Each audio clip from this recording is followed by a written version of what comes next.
Okay, welcome back. We're going to have this discussion on the cranial nerves.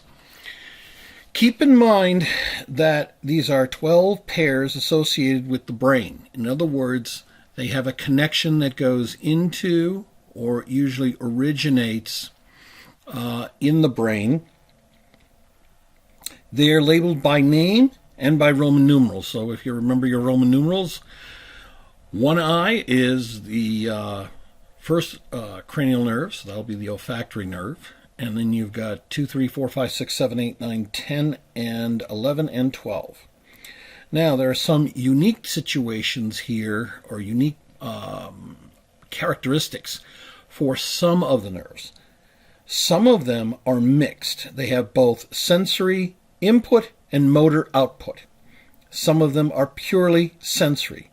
Nerves 1, 2, and 8 are purely sensory.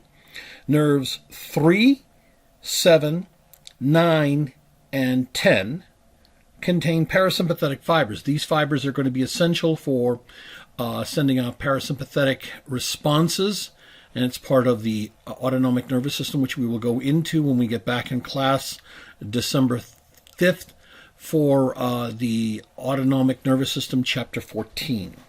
So plan on that. You need to know all 12: olfactory, optic, oculomotor, trochlear, trigeminal, abducens, facial, vestibular, cochlear, glossopharyngeal, vagus, accessory, and hypoglossal.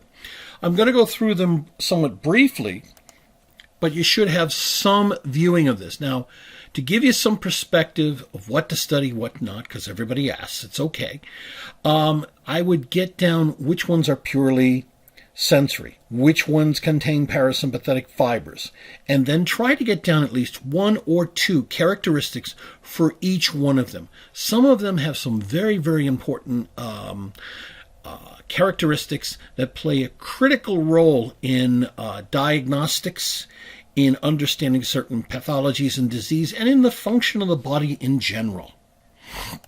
The olfactory nerve, as you can see, projects basically from the olfactory tract and the olfactory bulb, where it sends down fibers through the cribriform plate of the ethmoid bone. These filaments become the olfactory epithelium, and you can see how they kind of wrap over the superior conchae, and that's basically for the sense of smell. So a lot of times what they'll do is they'll just do a clinical test and see if they can detect the oil of cloves or vanilla and identify each. This is, of course, a purely sensory cranial nerve. Now, optic nerve, as you can see there in the yellow, is, again, purely sensory. Carries afferent impulses for vision. Basically starts at the retina, passes and carries information, visual information, down the pathways. They cross over at the optic chiasm, and what happens is on the left field of both the left and the right eyes, that gets combined into one side, the left side, and the right field will be combined onto the right side.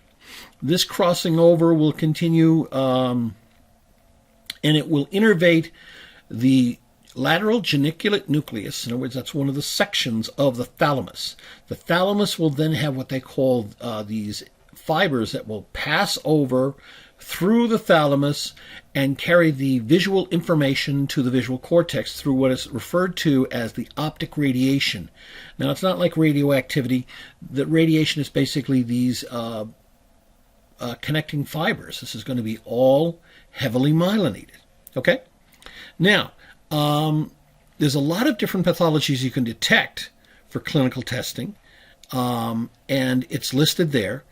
But again, this is purely sensory. I just want to get you into this now.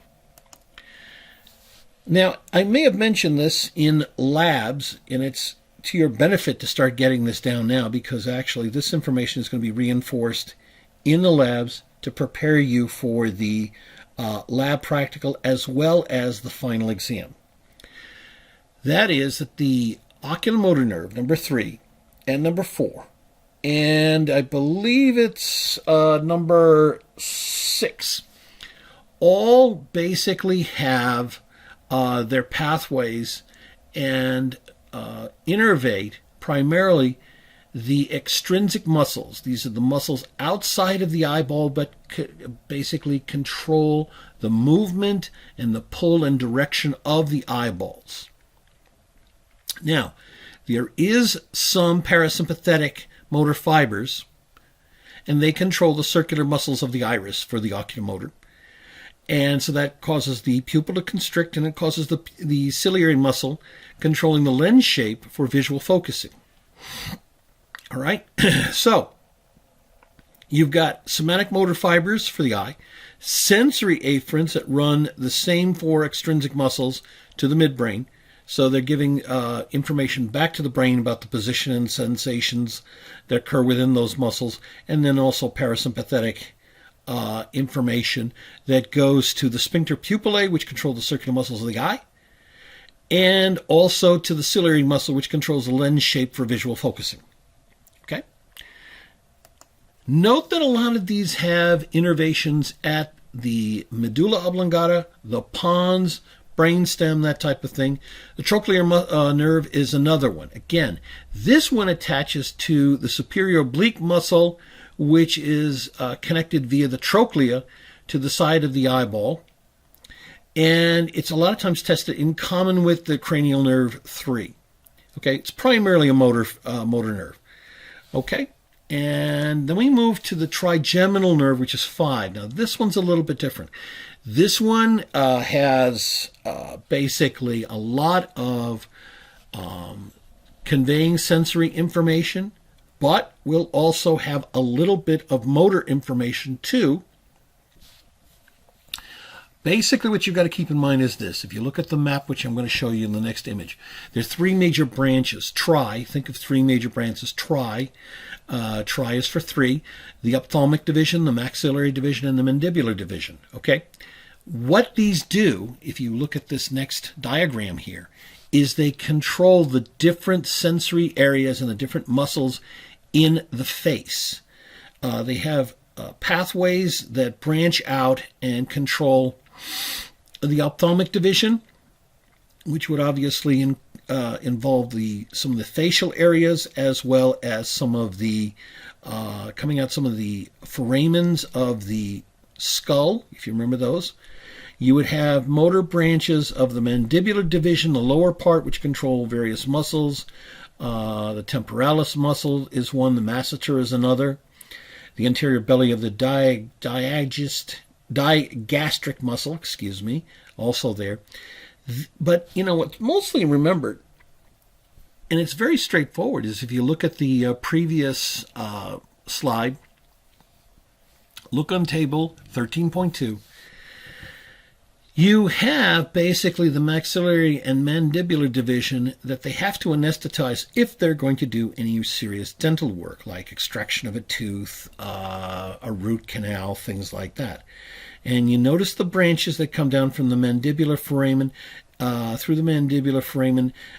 Basically, you've got the mandibular division that takes care of the lower jaw teeth. The maxillary division passes through and innervates the maxilla teeth, so the upper set of teeth. Okay? Now we get to the abducens. Now the abducens is another one. Remember I said that was 3, 4, and 6? This is again, the fibers are going to leave the inferior pons, and they're going to enter the orbit via the superior orbital fissure, and they're going to basically control some of the extrinsic muscles of the eye, in this case the lateral rectus muscle. So think about it this way: when you look up, when you look down, when you look left, right, at an angle, etc., rotate the eyes, etc., all of these are being controlled by those 3 muscles, and they have to take back proprioceptic impulses to give the brain feedback saying the muscle is doing the proper job. Now, we go to the facial nerves next. That's 7. And you can see by that simple method of the hand spread out, you can diagram out the 5 branches, the major motor branches of the facial nerves, And you can see this, how they basically innervate temporalis, the obiculus oculi, to the point the obiculus oris. In other words, basically the circular muscles of the mouth and the eye. How they deal with the zygomatic branch and how that innervates some of the muscles inside the face. The buccal, and as you can see, there's a mandibular branch and a cervical branch. You can see some of the extent of the cervical going down into the platysma. Now, you want to also keep in mind that there are parasympathetic afferents here. As I've mentioned to you, and you can see where they innervate, such as the sublingual gland, the submandibular gland, etc. And, of course, they also innervate some of the areas of the nasal area, the lacrimal gland, and somewhat up into the palate. Okay? Now, moving on, you can see all of this information. Don't lose a lot of sleep over it. The key points would be, what are some of the functional innervations, both for sensory and motor? This is also transmitting parasympathetic motor impulses. So you need to be able to be aware of this. And also, this is a great diagnostic cranial nerve for Bell's palsy, characterized by paralysis of the facial muscles. Okay? Now, keep in mind, this is also handling some taste sensation. Okay, and we'll get more into that in a minute. Vestibulocochlear is primarily a sensory nerve. And as I've mentioned in labs, it's basically a nerve that branches off into two areas, and you can see them in the blue there. The vestibular branch innervates the vestibule and the semicircular canals. This is basically for the sense of balance, detection of rotational movements, and things like that. The cochlear branch innervates the cochlea, which basically processes sounds, different frequencies and intensity. Now, this is an extremely important nerve. Damage to this nerve means that you have either problems with balance and coordination and or problems hearing. Okay? You're going to get into A&P2 and go much more into the specific senses such as sight, hearing, etc. When you get into A&P2. Okay? Now, the next one, glossopharyngeal. To help you, glossios is a Greek word that refers to speech. So anything with glossia usually is involving mouth, tongue, that area. Pharyngeal is the pharynx going toward the larynx. But what you've got here is a nice nerve that really innervates a few areas. It has several ganglion that play an important role. It also has, because it is number 9, parasympathetic fibers. Okay? So this is going to provide you with sensory information, but now the senses are going to be also a little bit more in depth. They're going to be chemoreceptors in the carotid body. Now that is a structure that blood flows through, and basically it's going to monitor oxygen and carbon dioxide levels in the blood and help regulate basically respiratory rate and depth. It also will have baroreceptors in the carotid sinus. Baroreceptors are for pressure. Okay, so it's going to monitor blood pressure. Okay, now aside of that, what else is it innervating? The parotid glands, which are again a type of salivary gland. It's going to be innervating also the rear or posterior third of the tongue. It's also going to be playing a role in